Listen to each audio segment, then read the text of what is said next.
এত দিস না, এত দিস না। সরাই দেওয়া দরকার না, এটা রেখে দিতে হবে, বুঝলাম? হ্যাঁ সরাই দিলে ওর ঠেলবে তো গাছগুলো।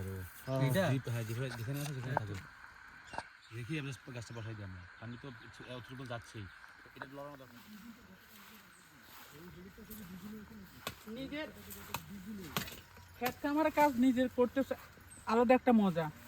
আমার ছাদ বাগান এবার আমার মিশুর বিয়েতে তানবীর ক্যামেরাম্যান আসছিল, তারা পুরো ছাদ বাগান করে, আন্টি আপনি ছাদের উপরে এত সুন্দর করছেন, আপনি আমাকে কিছু গাছ দিবেন? আমি কি অবশ্যই দিব, তুমি নাও, আমি দিতে রাজি আছি তোমাকে। আমার আম দেখে দেখে মানে আশ্চর্য হয়ে গেছে আল্লাহর রহমতে। ফুল বাগান, সবজি এত বেশি কিছু নাই, তবুও পুঁই শাক আছে, মিষ্টি আলু শাক আছে, আর আছে ইয়ে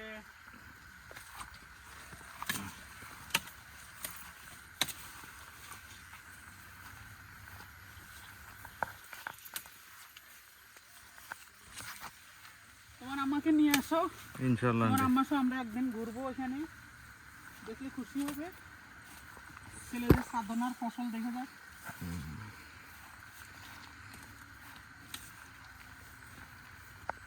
গাছগুলো এদিকে খুব সুন্দর হয়েছে মাশাআল্লাহ। হ্যাঁ,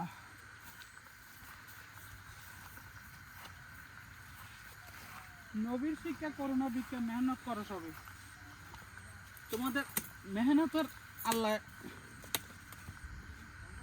ফসল দিবে না।